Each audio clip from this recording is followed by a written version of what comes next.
학생 여러분들 안녕하십니까? 이번 온라인 강의 해설을 맡은 경북대 화학과 윤민영 교수라고 합니다. 이번 주제는 무기화학에 대한 이야기들입니다. 그래서 여러분들 이미 문제를 다 풀어보고 공부를 하고 했겠지만 무기화학에서 다루는 세 가지 주제를 이번 문제에서는 다루고 있습니다. 첫 번째 문제는 무기화학에서의 배위화학에 관련된 이야기입니다. 여러분들 이미 문제와 해설을 다 봤을 거기 때문에 문제 해설로 바로 들어가도록 하겠습니다. 자, 우선 문제를 살펴보게 되면 루세늄 트리스비피 다이클로라이드 화합물은 광촉매에 널리 활용되는 화합물이다. 자, 그리고 여기 바이피리딜, 2'인 바이피리딜의 구조가 이렇게 그려져 있습니다. 자, 첫 번째 문제는 루세늄 다이클로라이드와 2'' 바이피리딜 분자를 반응물로 사용해서 착화합물 루세늄 트리스비피 다이클로라이드 솔트를 합성하는 화학 반응식을 적으시오.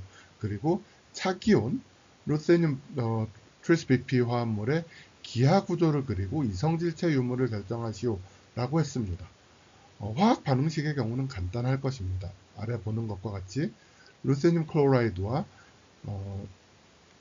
바이피리딜 분자 3당량 또는 그 이상을 넣어주게 되면 루세늄이 용액에 녹아서 이온화가 되면서 바이피리딜과 결합한 루세늄 트리스비피 착물이 만들어지고, 그리고 CL은 아우터스피어의 그 카운터 이온으로 남게 될 것입니다. 그래서 루세늄 클로라이드와 바이피리딜을 녹여서 반응을 보낸다 라고 아래와 같은 화학 반응식을 적어주면 정답이 될 것입니다. 루세늄 트리스비피의 기하 구조를 살펴보게 되면 여기 오른쪽에 보는 것과 같은 이러한 구조를 가지게 됩니다. 우선 평면에 나타냈기 때문에 이런 구조를 가지게 되지만, 이 평면 구조를 3차원으로 살펴보게 되면 여기 앞은 이렇게 튀어나와 있고요. 그 뒤는 이렇게 들어가 있는, 그리고 여기도 이렇게 들어가 있는, 사실 정팔면체와 같은 구조를 가지게 되죠. 그리고 정팔면체 구조에서 이렇게 두 개씩이 이렇게 묶여서 연결되는 이런 형태의 구조를 가지게 될 것입니다. 자, 이 구조를 보게 되면은 약간 프로펠러와 비슷하다라는 느낌을 받을 수가 있겠죠.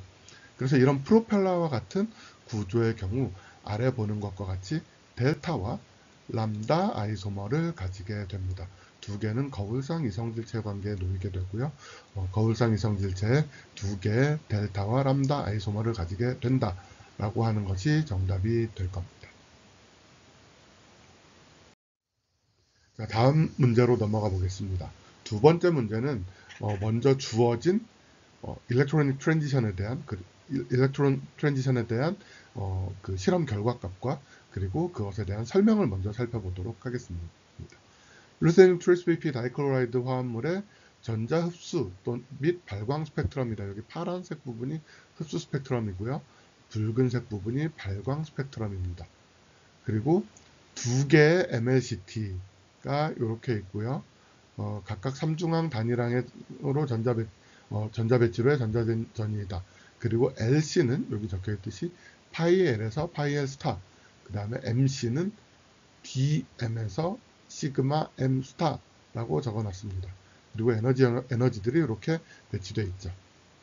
자, 그래서 이번에 문제로 묻고 있는 것은 이 착화합물의 분자 오비탈 도표를 그리고 위에 제시된 전자 흡수 스펙트럼의 전자 전위를 분자 오비탈에 표시하시오.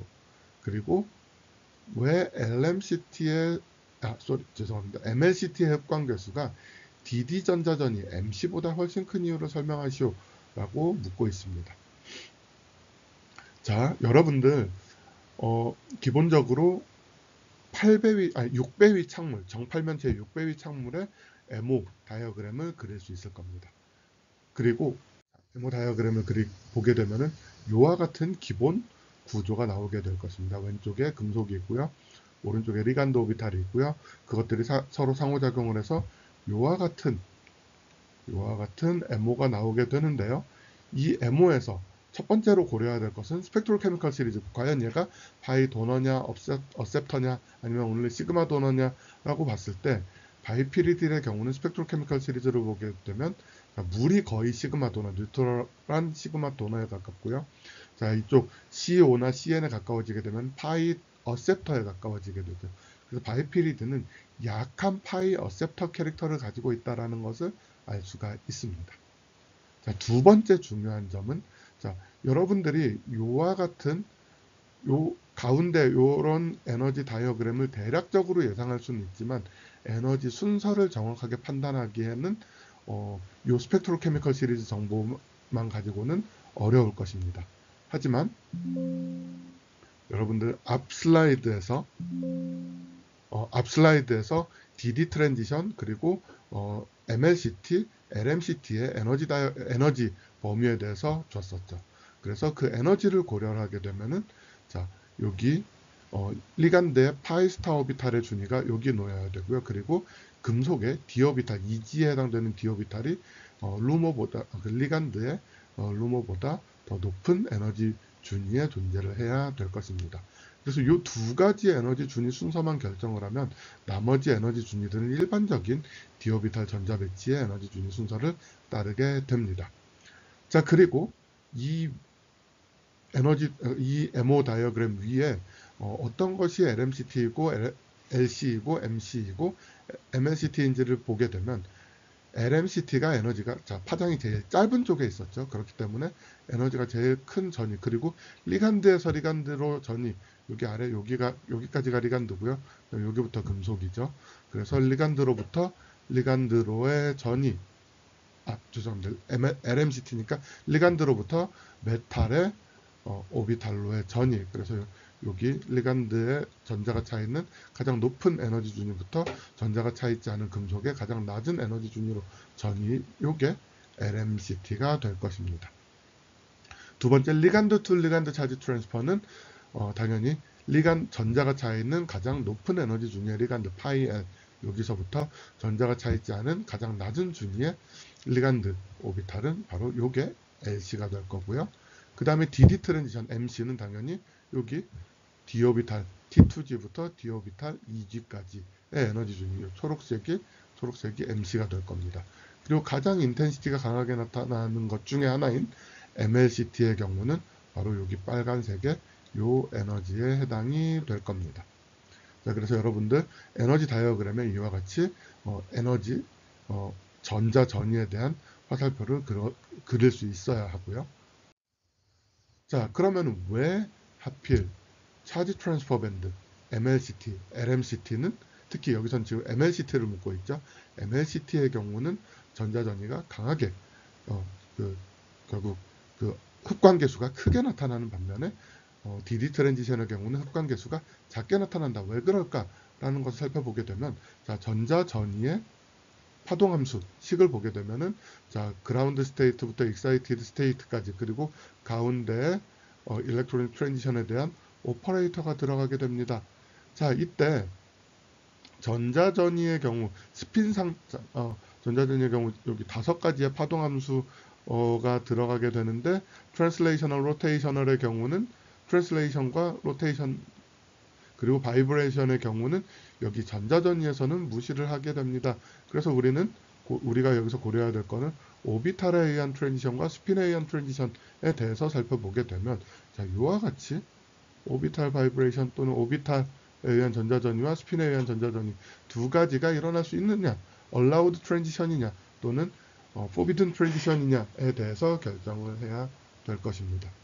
자, 스핀 상태에 대한 트랜지션을 보게 되면은 토탈 스핀 퀀텀 넘버의 차이가 0이 되게 되면 스핀 allowed 트랜지션, 반면에 토탈 스핀 넘버의 차이가 생기게 되면 스핀 forbidden 트랜지션이 되게 됩니다.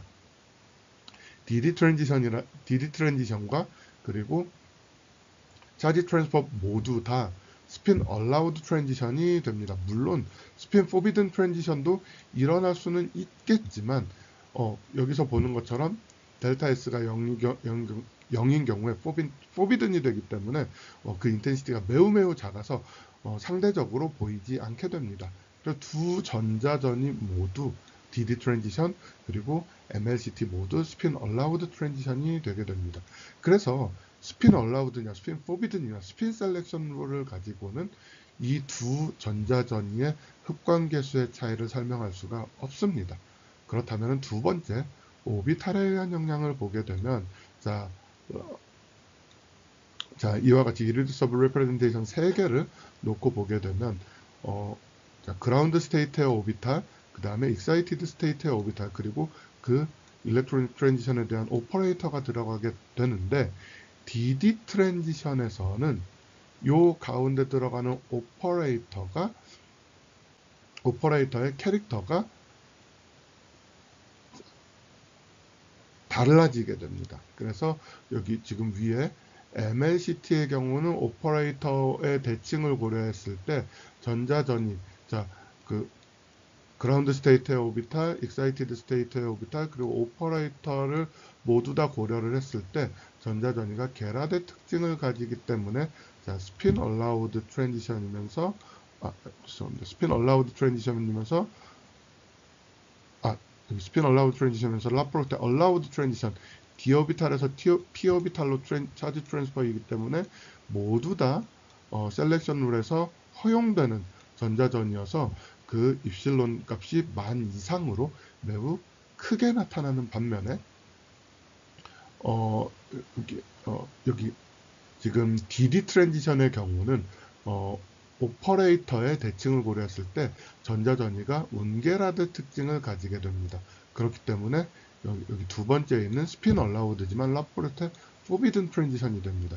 그래서 원칙은 입실론이 대략 10 정도가 돼야 되지만 스핀 오비 커플링과 같은 다양한 커플링에 의해서 이 셀렉션 룰이 완벽하게 적용이 되지 않고 약간 완화가 되게 됩니다.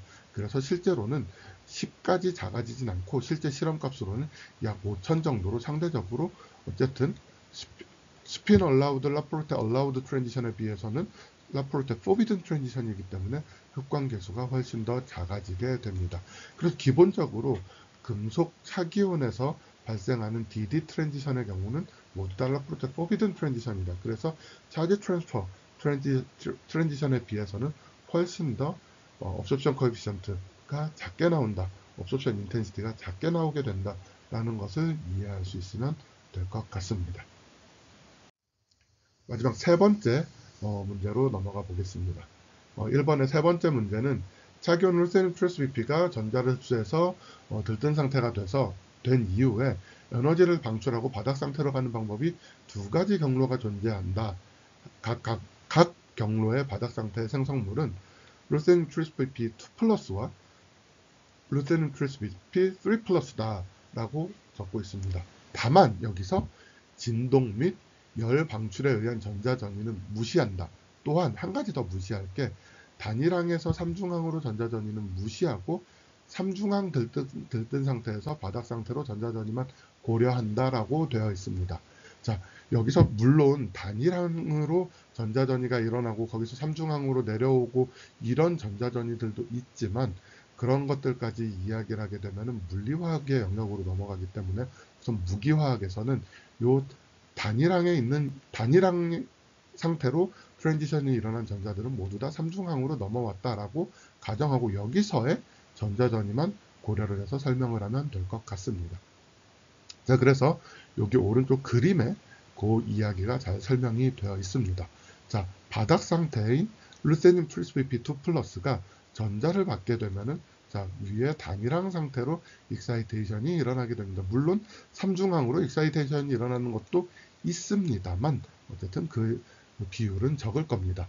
이렇게 단일항 상태로 익사이테이션이 된 루세늄 트랜스BP가 3중항으로 전자 일렉트로닉 스테이트가 변하게 되고요. 그럼 여기서 이렇게 3중항이 된 루세늄 트랜스BP가 어떤 과정을 거쳐 두 가지 생성물 루세늄 트랜스BP 2 플러스와 루세늄 트랜스BP 3 플러스로 바뀌게 되는가? 당연히 루세늄 트랜스BP 2 플러스로 다시 돌아가게 원래 상태로 돌아가게 되는 경우에는 받았던 빛을 그대로는 아니겠죠. 어쨌든 그 단일항에서 3중항으로 전자전이가 일어났기 때문에 조금 에너지는 다르겠지만 어쨌든 여기서 빛을 방출하고 바닥 상태로 돌아오는 방법이 있을 겁니다. 그래서 여러분들 앞에 그림에서 에미션 스펙트럼을 볼 수가 있었죠. 자, 그래서 에미션 스펙트럼을 관찰하게 되는 경우에는 이와 같이 루세늄 트랜스BP의 산화수가 2 플러스 그대로 유지되면서 에너지는 빛의 형태로 방출하게 될 것입니다. 하지만 또 다른 과정은 루세늄 트리스 BP, 자, 익사이티드 상태가 된 루세늄 트리스 BP 삼중항 상태가 전자를 다른 물질로 전달을 해주고서 자기는 산화가 된 생성물인 루세늄 트리스 BP 3+가 되는 경우들이 있을 겁니다. 자, 그렇다면은 이렇게 두 가지 바닥 상태로 가는 전자전이의 차이는 어떻게 생기게 되는 걸까? 당연히 전자를 받아줄 수 있는, 자, 요와 같은 포텐셜에서 전자를 받아줄 수 있는 반응물이 외부에 존재하는 경우에, 자, 마이너스 0.86V라는 요 볼테이지 안에서 전자를 받아줄 수 있는 반응물이 외부에 존재하는 경우에는 이 전자를 외부로 어떤 서브스트레이트로 전달을 하고 루세늄 트리스 BP는 산화가 될 것입니다. 하지만 주변에 있는 물질들이 요 정도 환원 전위로는 환원이 될 수가 없을 때는 다른 물질을 환원시키지 못하고 전자를 빛의 형태로 방출시키고 본인은 루세늄 트리스 BP 2+가 되게 될 것입니다. 따라서 주변에 마이너스 0.86V로 환원을 시킬 수 있는 반응물의 존재 여부가 반응 경로를 결정한다라고 할 수 있을 것입니다. 자, 그럼 다음 문제로 넘어가 보겠습니다. 다음 문제는 금속 착화물 그리고 유기금속 화학으로 이어지는 이야기를 해보게 되겠습니다. 자, 이리듐을 중심 금속으로 한 바스카 착물, 자, 이리듐 Cl, CO, 그 다음에 트라이페닐포스핀이 두 개가 붙어있는 이런 착물은 산화 첨가 반응과 환원 제거 반응이 일어나는 가장 대표적인 화합물 중 하나이다. 자, 바스카 착물의 기하 구도를 먼저 결정하라고 이야기를 했습니다. 4배율을 하고 있기 때문에 4배율을 하고 있기 때문에 자, 여기 왼쪽에 보는 것과 같이 평면 사각형 구조도 가능할 거고요. 아니면은 이와 같은 정사면체 구조도 가능할 것입니다. 그렇다면 어떠한 구조를 가지게 될지는 사실 이리듐 금속의 산화수 그리고 또는 요 이리듐 금속 주변에 존재하는 전체 전자수를 가지고서 예상할 수가 있을 것입니다. 일반적으로 자, 이리듐 금속은 지금 d 오비탈의 전자가 원래는 7개 존재해야 되죠. 왜냐하면 s오비탈의 전자가 2개가 있으니까 d오비탈의 전자가 7개가 존재해야겠지만 어쨌든 전자가 하나가 빠져서 이리듐 1+의 산화수가 되게 되면은 D8이 되게 되겠죠. 여기 s오비탈의 전자 하나가 빠지고 이게 d오비탈로 또 가서 D8 전자 배치가 될 것입니다. 그렇기 때문에 아무래도 평면 사각형 구조를 가지게 될 가능성이 높다. 라는 것을 예상할 수 있습니다. 이리듐이 왜 1+를 가지는지 이야기를 하지 않았죠. 자, 트라이페닐포스핀은 대표적으로 0가 리간드죠. 그리고 CO도 대표적인 0가 리간드죠. 그리고 CL의 경우 대표적인 마이너스 1가 리간드입니다.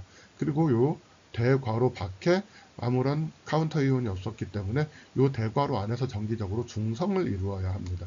그렇기 때문에 CL이 마이너스 1이었고 이리듐은 플러스 1이 되겠죠. 그래서 이러한 플러스 1의 산화수를 가지게 되고 D8 전자 배치를 가지게 되기 때문에 평면 사각형이라는 것을 예상할 수 있습니다. 또 다른 한 가지, 여기 지금 금속의 전체 원자가 전자수를 결정하라고 이야기를 했는데 이것도 결정을 해보게 되면 D8이니까 총 8개의 전자가 있을 거고요. 더하기 리간드에서 주는 전자 2개씩 4개의 리간드가 있으니까 마찬가지로 8개 전자가 있게 돼서 총 16개의 전자가 있을 것입니다. 자, 16 일렉트론 룰을 만족시키는 전형적인 평면 사각형 구조를 가지게 된다는 것을 알 수가 있습니다. 따라서 이러한 바스카스 컴플렉스는 어떤 화합물과 반응을 해서 2개의 전자를 주고 4개의 전자를 받아서 위아래로 배위가 일어나면서 총 18개의 전자를 가지는 정팔면체 구조로 바뀔 수가 있겠죠. 따라서 산화 첨가 반응이 쉽게 일어날 수 있을 거라는 걸 예상할 수 있을 겁니다. 두 번째 문제로 넘어가 보겠습니다. 자, 바스카 착물은 다양한 화합물과 산화 첨가 반응을 일으키지만 반응물의 종류에 따라서 반응 메커니즘 또는 반응 속도식이 다르기도 합니다. 자, 대표적으로 아이오도 메테인과 산소가 바스카 착물과 산화 첨가 반응이 일어날 때 반응 메커니즘이 다른 것으로 알려져 있습니다. 그래서 이 두 반응 메커니즘이 어떻게 다른지를 한번 확인해 봐라 라는 것이 두 번째 문제입니다. 자, 첫 번째로 아이오도 메세인이 반응하는 화학 반응식을 보게 되면 사실 결과물을 보게 되면 이와 같이 트랜스포지션에 CH3와 X가 들어가는 이러한 결과물이 얻어지게 됩니다. 그래서 반응 메커니즘을 살펴보게 되면 이리듐이 전자를 산화가 되면서 전자를 주고 그리고 요 아이오도 메세인의 결합이 끊어지면서 먼저 메실이 CH3 원래는 플러스가 돼야 되는데 전자 두 개를 받으면서 CH3 마이너스 전자 두 요렇게 되면서 이리듐에 일방적으로 배위하는 이런 5배위 화합물이 중간체로 만들어지고 그리고 여기 비어있는 자리에 X-가 다시 가서 결합을 해서 이와 같이 정팔면체 6배위 구조가 만들어지게 됩니다. 이러한 형태의 반응은 유기화학의 SN2 반응과 같이 탄소와 할로젠 결합이 먼저 끊어지면서 메실작용기가 먼저 배위하고 이후에 할로젠 음이온이 배위하는 형태로 산화첨가 반응이 일어나게 됩니다. 참고로 반응 속도는 창물과 금속 창물과 그리고 첨가되는 산화제가 같이 반응 속도에 영향을 미치는 2차 반응의 형태로 반응 속도식이 결정이 됩니다.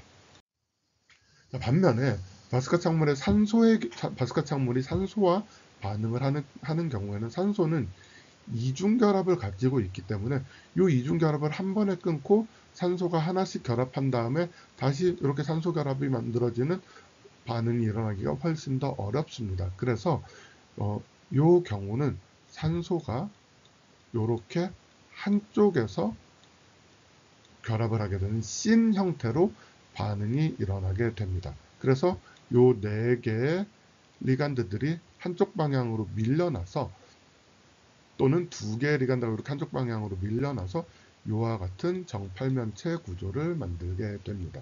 그리고 산소와 산소의 결합은 끊어지지 않고 하나는 유지되고 하나씩이 각각 이리듐과 결합하는 그리고 이리듐의 하나는 결합이 끊어지면서 전자가 왔다고 볼 수 있을 거고요. 이쪽 하나의 결합에 해당되는 전자는 이리듐이 산화되면서 이쪽에 전자를 준다라고 이야기할 수 있을 것 같습니다. 산화첨가 반응에서 금속은 전자 2개를 잃어버리죠. 그래서 물론 전자가 한 번에 2개가 오고 한 번에 여기서 2개가 가고 한다고 볼 수도 있고 아니면은 1개씩 간다라고 볼 수도 있을 것인데 아직까지 어떻게 실제로 전자를 2개를 한꺼번에 주는 것인지 아니면 하나씩 전자를 주는 것인지에 대한 정확한 실험적인 근거는 갖고 있지 못합니다. 자, 반응 속도식을 살펴보게 되면 이 반응도 마찬가지로 금속 착물과 산화제인 산소와의 각각 1차 반응인 총 2차 반응의 반응 속도식을 얻을 수가 있게 됩니다. 자, 이 두 반응의 경우 반응 메커니즘은 분명히 다릅니다. 하나는 SN2 반응처럼 결합이 먼저 끊어지고 그리고 착물이 결합하는 이런 형태로 반응이 일어나는 반면에 퍼록소의 경우는 이렇게 산소가 한쪽에서 결합을 하면서 산소의 결합이 끊어지는 이런 형태의 씬 에디션이 일어나게 되는 다른 메커니즘으로 반응이 일어나지만 반응 속도식은 같을 수도 있다. 라는 것을 보여주고 있습니다. 그래서 일반적으로 반응 속도식이 다르면은 메커니즘이 다를 거다라는 건 예측할 수 있지만 반응식이 같다고 해서 무조건 메커니즘이 같다라고 이야기를 하기는 어렵다는 것을 보여주는 한 가지 반응의 예라고 볼 수 있을 것입니다. 자, 세 번째 문제는 여러분들이 조금 어려웠을 수도 있을 것 같은데요. 여러분들 이 문제는 대표적으로 여러분들이 조금 더 그 무기화학적인 구체적인 설명이 궁금한 학생들은 오가노메탈릭스 책인 크랩트리의 오가노메탈릭스 책을 살펴보면은 그 책 교재에 좀 더 자세히 요 내용들이 나와 있습니다. 자, 그래서 이 내용을 살펴보게 되면 바스카 착물에서 자, 요 바스카 착물인 경우와 그리고 산소가 첨가됐을 때 그리고 아이오도 메세인이 첨가됐을 때 요 세 가지 생성물이 만들어졌을 때 여기 결합하고 있는 카본일 CO의 결합 진동수가 이렇게 달라진다라는 것을 보여주고 있습니다. 자, 요거는 여러분들한테 제시한 실험값이고요. 그렇다면 이 실험값이 왜 이렇게 달라지는가를 이론적으로 설명하라는 것이 이 문제입니다. 자, 우선 그러면 우리는 요 바스카스 컴플렉스의 CO의 결합 진동수 값을 기준으로 삼아 봅시다. 자, 얘를 기준으로 삼고요. 자, 얘를 기준으로 삼았을 때 자, 우선은 CO는 이리듐하고 약한 파이 백본딩을 하고 있겠죠. 이리듐은 현재 일렉트론을 위치하기 때문에 약한 일렉트론을 위치하기 때문에 파이 백본딩을 가지고 있을 겁니다. 그리고 CO의 결합 진동수가 커진다라는 거는 이리듐과의 파이 백본딩이 자, 요 두 경우에는 파이 백본딩이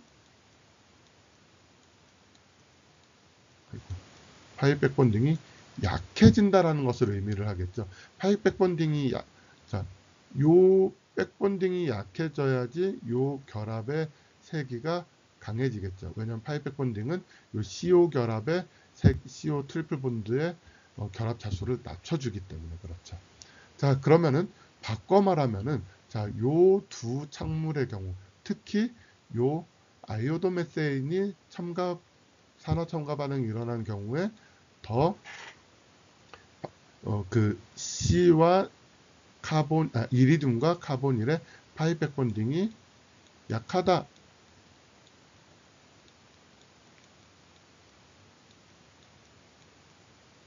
자, 파이 백본딩이 약하다라고 예상할 수 있을 겁니다. 결국 파이 백본딩의 오더 또는 사실 여러분들이 크랩트리의 오가노멘탈렉스 책을 살펴보게 되면은 그 파이 백본딩이라는 얘기보다는 요 O2와 아이오도 메세인의 그 산화 옥시데이팅 파워 산화력을 가지고 이야기를 하기도 합니다. 자, 어쨌든 이 문제를 그럼 구체적으로 살펴보도록 하겠습니다. 자, 6배위 화합물이 되었고 산화수가 이리듐의 산화수가 증가. 자, 이리듐의 전자가 리치해지면은 파이 백본딩이 세지게 되겠죠. 이리듐의 전자가 많으면 많을수록 파이 백본딩이 세지게 될 건데 산화 첨가 반응이 일어나게 되면은 산화수가 줄어들게 되겠죠. 이리듐의 일렉트론이 점점 더 감소하게 될 겁니다. 그렇기 때문에 이 바스카스 컴플렉스보다는 산화 첨가 반응이 일어난 후에 파이 백본딩이 약해지게 되겠죠. 그러니까 결합 진동수는 더 세지게 될 겁니다. 자, 그래서 바스카 컴플렉스가 왜 파이 백본딩이 가장 강한지는 알겠어요. 자, 그렇다면 이 두 가지 퍼록소 컴플렉스와 아이오도 메세인의 경우는 왜 그런 차이가 생기게 되겠는가? 자, 그렇다면 이리듐 생성물의 경우, 자, 이리듐 3 플러스 생성물의 경우 어떤 차이가 있는지를 살펴보면, 자, 첫 번째 퍼록소 리간드와 아이오도 메세인 리간드 두 가지의 경우를 살펴보게 되면 퍼록소 리간드가 좀 더 좋은 파이 도네이션을 한다. 어디다? 이리듐 금속에다 하게 된다라는 것을 알 수가 있습니다. 자, 파이 도네이션을 첨가된 리간드들이 이리듐 금속에 파이 도네이션을 잘하게 된다라고 한다면은 이리듐 3 플러스의 에너지 스테이트를 다르게 만들어 주겠죠. 자, 여기 그림에서 한번 살펴보겠습니다. 여기 현재 요 검정색으로 되어 있는 게 그냥 바스카 컴플렉스 이리듐 1 플러스의 에너지 준이라고 생각을 해봅시다. 자, 그리고 이리듐 3 플러스가 되면은 기본적으로 여기에 가야 된다라고 생각을 해봅시다. 이리듐 3 플러스가 되면은 에너지 준위가 이렇게 낮아지게 될 수가 있어요. 그런데 퍼록소의 경우와 아이오도 메세인의 경우의 차이를 한번 생각해 보자는 거죠. 퍼록소의 경우는 자, 그냥 요 퍼록소와 퍼록소와 아이오도 메세인의 중간쯤에 그냥 3 플러스가 있다라고 했을 때 아니면 3 플러스가 있다라고 했을 때 자, 그러면은 퍼록소의 경우는 자, 아이오도 메세인의 경우보다 파이 도네이션을 잘한다고 했으니까 이리듐 3 플러스의 전자 밀도가 조금 더 높아지겠죠. 그러니까 3 플러스가 조금 더 산화수가 조금 더 작아지겠죠. 그러니까 요쯤 에너지 준위가 이렇게 이리듐 3 플러스의 이리듐 3 플러스인데 퍼록소 상태가 여기로 올 수가 있다라고 볼 수가 있고요. 반면에 이리듐 좀 극단적으로 에너지 준위 차이를 나타낸 것입니다. 이리듐 3 플러스의 아이오도 메세인은 전자를 파이백 도네이션을 약하게 하기 때문에 상대적으로 더 아래에 이리듐 3 플러스 에너지 상태가 존재하게 될 것입니다. 바꿔 그러면 이런 에너지 차이에 의한 결과로 이리듐 옥소 컴플렉스는 조금 더 파이백 본딩을 더 물론 바스카 컴플렉스보다는 약하게 하겠지만 아이오도 메세인보다는 파이백 본딩을 조금 더 잘하게 되겠죠. 반면에 아이오도 메세인의 경우는 안 그래도 산화수가 3 플러스로 증가하면서 파이백 도네이션이 약해졌는데 상대적으로 상대적으로 아이오도 메세인이 이리듐으로 전자를 약하게 주기 때문에 파이백 도네이션이 되게 훨씬 더 약해진다. 파이백 본딩이 훨씬 더 약해진다 라는 것을 알 수가 있습니다. 자, 그래서 그러면 결국 여기 첨가된 퍼록소나 아이오도 메세인이 어떻게 이리듐 쪽으로 전자를 더 잘, 파이 전자를 더 잘 주는가에 따라서 요 이리듐 3 플러스의 에너지 상태가 달라지게 되고 그것이 CO와의 파이백 본딩에 영향을 주게 된다라는 것이죠. 자, 그러면 순서대로 에너지 순서대로 한번 살펴보겠습니다. 자, 이리듐 1 플러스 바스카스 컴플렉스는 이렇게 높은 에너지 준위에 있기 때문에 파이백 본딩을 되게 잘해요. CO 여기 CO와 따라서 가장 높은 가장 센 파이백 본딩을 하게 될 거고요. CO 스트레칭의 세기는 가장 약할 겁니다. 순서대로 하면 약하니까 3으로 해보겠습니다. 세 번째로. 자, 반면에 여기 가운데 있는 이리듐 퍼록소 컴플렉스의 경우는 파이백 본딩을 얘보다는 훨씬 약하게 하지만 그래도 여기 아이오도 메세인보다는 파이백 본딩을 조금 더 강하게 해서 CO 스트레치가 얘보다는 약하지만 이렇게 해서 두 번째가 될 겁니다. 반면에 아이오도 메세인의 경우는 이리듐 3 플러스로 전자를 파이 도네이션을 매우 약하게 하다 보니까 파이백 본딩이 매우 많이 약해지게 되고 CO 트리플 본드 스트레치는 제일 강해질 겁니다. 따라서 1. 그래서 이 바스카스 컴플렉스 이리듐 1 플러스의 경우 가장 이리듐 1 플러스의 경우 가장 강한 파이백 본딩을 하니까 CO 스트레칭은 가장 약해지고요. 반면에 이리듐 3 플러스의 퍼록소의 경우는 CO 스트레칭이 중간쯤 놓일 거고요. 이리듐 3 플러스의 아이오도 메세인의 경우는 파이백 본딩을 가장 약하게 하기 때문에 CO 스트레칭이 가장 강할 것입니다. 에너지 차이를 보게 되면 요 두 개의 에너지 차이는 좀 크겠지만 요 둘의 에너지 차이는 크지 않을 것입니다. 그래서 여기서는 대략 한 30 웨이브 넘버 이상의 차이가 났지만 앞에서는 약 20 웨이브 넘버 정도 차이가 난 것으로 보아서도 이러한 설명이 맞겠구나라는 것을 예상할 수가 있습니다. 그래서 정리를 해보게 되면 이리듐 5D 스타 베이스 MO, 자 여기 이리듐 5D 스타 베이스 MO로 CO와 파이백 본딩을 하고 있어요. 원래는 여기 CO 스타와 파이백 본딩을 하고 있는데 CO 파이 스타와 에너지 간격 당연히 여기와 여기의 에너지 간격이 작으면 작을수록 백본딩은 더 강해지게 됩니다.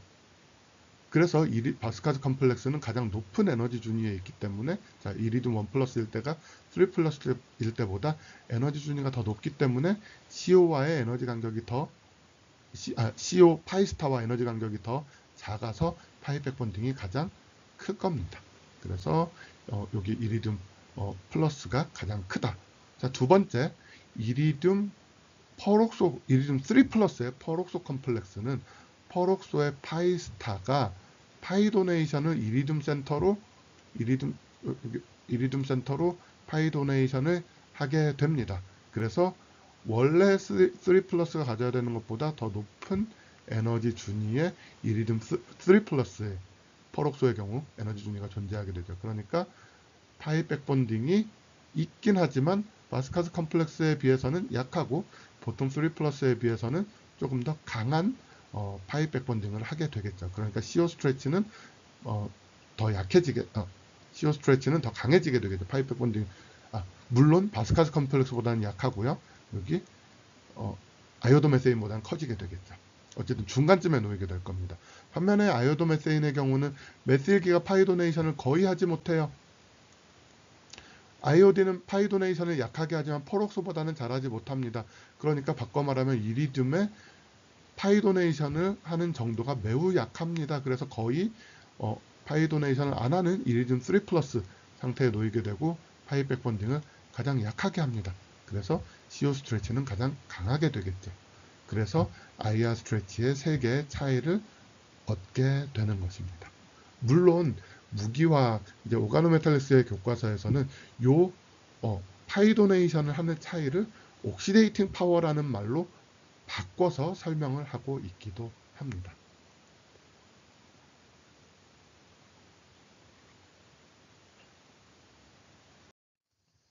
자, 이제 마지막 세 번째 문제로 넘어오겠습니다. 세 번째 문제는 난이도 하 문제. 여러분들이 일반화학 수준에서 쉽게 풀 수 있는 문제였을 겁니다. 자, 여기 섬아연광 또는 징크 블렌드 스트럭처 구조가 이렇게 놓여 있습니다. 자, 여기서 단위세포의 크기, 전체 단위세포의 크기는 534 피코미터였었고요. 자, 원자량, 아연의 원자량은 65.4, 황의 원자량은 32입니다. 자, 이때 단위세포에 존재하는 아연이온과 황화이온의 숫자를 결정하고 화학식을 적으시오 라고 했습니다. 자, 아연이온과 황화이온의 크기를 놓고 보면은 당연히 이 노란색 진한 큰 공이 황일 거고요. 그리고 여기 그 청록색의 작은 공이 아연일 겁니다. 자, 아연의 개수는 자, 황은 우선 사면체 구멍에 4개, 그 유니셀 안쪽에 4개가 존재하고 있기 때문에 그냥 그대로 4개입니다. 반면에 징크는 아연은 FCC로 배열되어 있기 때문에 꼭지점에 8분의 1 곱하기 1, 면에 6분의 1 곱하기 2분의 1이므로 총 4개가 존재합니다. 따라서 이와 같이 분자식은 징크4S4지만 이런 이온성 화합물의 경우 실험식으로 나타내기 때문에 징크 설파이드, 징크 ZnS로 나타낼 수 있을 겁니다. 자, 밀도는 부피분의 질량이죠. 부피는 먼저 534 곱하기 10의 마이너스 10승 세제곱 센티미터, 요게 지금 센티미터 단위로 환산을 한 겁니다. 요 센티미터의 세제곱을 하게 되면 부피가 나오게 될 거고, 유니셀의 부피가 나오게 될 거고요. 그 다음에 이 안에 들어가 있는 원자 65.4 더하기 32, 그게 4개 들어가 있으니까 곱하기 4, 요거를 아보가드로의 수로 나눠주게 되면은 요 안에 전체 질량이 되겠죠. 자, 그래서 그렇게 계산을 해보게 되면은 4.25g per 세제곱 센티미터라는 밀도 값이 나오게 될 겁니다. 자, 두 번째 문제는 자, 배위수에 따른 금속과 음이온의 비율의 제한 값을 적어주고 있습니다. 그리고 여기에 아연 이온의 반지름과 황화 이온의 반지름을 제시했습니다. 자, 황화 아연 구조는 안정하다고 할 수 있을까? 그럼 먼저 아연과 황화 이온의 반지름의 비를 계산을 해봐야겠죠. 74 나누기 184를 하게 되면은 0.402 값이 나오게 됩니다. 0.402면은 여기 6과 4의 사이가 되겠네요. 자, 6과 4의 사이가 되게 되는데, 자, 6은 될 수가 없죠. 배율수는 6은 될 수가 없습니다. 왜냐하면은 0.402 상태에서 배율수가 6이 되면은 같은 전하를 가지는 이온들이 서로 닿게 되기 때문이죠. 따라서 0.402에서는 배위수가 6보다 작은 432의 배위수를 가질 수 있습니다. 자, 그런데 가능한 많은 카운터 이온에 의해 둘러싸여야지 안정하기 때문에 가능한 배위수 중에 가장 높은 배위수를 가져야 한다라는 게 이온 결합에서의 원칙이죠. 따라서 이 경우에는 황화아연의 경우 배위수가 4가 되어야지 안정하다라는 것을 예상할 수 있습니다. 그리고 여러분들 앞에 구조에서 봤듯이 이 화합물은 상대 이온과의 배위수가 4가 되죠. 왜냐하면 정사면체 구멍에만 카운터 이온들이 들어가 있었잖아요. 그렇기 때문에 이 황화아연 구조는 안정하다, 이론과 일치하게 안정하다라고 설명할 수가 있을 것입니다. 자, 마지막 문제로 넘어가 보겠습니다. 자, 마지막 문제. 자, 그러면은 이렇게 만들어진 징크 설파이드의 격자 에너지를 계산하고 어떻게 제시된 연력학 반응의 연력학적인 자료를 사용해서 징크 설파이드의 격자 에너지를 계산하고 또 격자 에너지를 조금 더 간단하게 계산할 수 있는 식인 카푸스틴스키 이퀘이션을 사용해서 격자 에너지를 계산해 봐라. 그리고 그 차이를 확인해 보시오 라고 했습니다. 자, 그래서 연력학적인 자료들은 여기 징크 설파이드 생성 엔탈피, 1차 이온화 에너지, 2차 이온화 에너지, 승화 에너지, 1차 전자친화, 황해 1차 전자친화도, 황해 2차 전자친화도, 황해 원자화 에너지 값들이 있고요. 카푸스틴스키 이퀘이션에서는 자, U는 레티스 엔탈피고요. G는 금속이 가지는 전하량, 여기 X는 음이온이 가지는 전하량, 시그마 N은 그 실험식에서 전체 입자의 수 또는 이온의 수, R0는 그 이온 반지름의 합, 두 개의 이온 반지름의 합으로 정리할 수가 있죠. 자, 그럼 각각을 계산해 보면 먼저 격자 에너지를 계산해 보면 보나버 사이클을 먼저 그려봐야 되죠. 자, 이렇게 보나버 사이클을 그릴 수 있습니다. 그래서 델타 HF는 자, 델타 H 서블리메이션, 델타 H 디소시에이션, 자, 여기 서블리메이션, 디소시에이션, 그리고 델타 H 아이오나이제이션 포텐 이온화 에너지, 델타 H 일렉트론 어피니티, 그리고 델타 H 레티스 엔탈피. 자, 이렇게 더하면은 델타 HF가 되겠죠. 자, 그러면 우리가 구하고 싶은 값은 요 레티스 엔탈피니까 요 식을 쫙 재정리해 보게 되면 요와 같이 정리가 될 겁니다. 자, 여기 있는 값들은 앞에 이미 다 있었죠. 생성 엔탈피, 승화 에너지, 결합 에너지, 원자화 에너지, 1차 이온화 에너지, 2차 이온화 에너지, 1차 전자친화도, 2차 전자친화도 있는 값들을 쫙 집어넣어 주게 되면 격자 엔탈피는 여기 보는 것과 같이 마이너스 3618kJ/몰의 값을 얻을 수 있습니다. 카푸스틴스키 이퀘이션으로 격자 엔탈피를 계산하면 자, 반지름 값이 0.74, 이건 앞에 주어졌던 값은 피코미터였으니까 옹스트롱 값으로 바꿔야죠. 여기서 단위는 옹스트롱이었으니까. 그래서 0.74 플러스 1.84, 1.21은 제시된 상수였었고요. 그 다음에 양이온의 전하량 플러스 2, 음이온의 전하량 플러스 2, 그리고 입자의 수 양이온 1개, 음이온 1개니까 2. 자, 그리고 여기도 마찬가지로 1하고 0.345는 제시됐던 상수값이었었고요. R은 여기서와 마찬가지로 R0 값은 이렇게 들어가게 됩니다.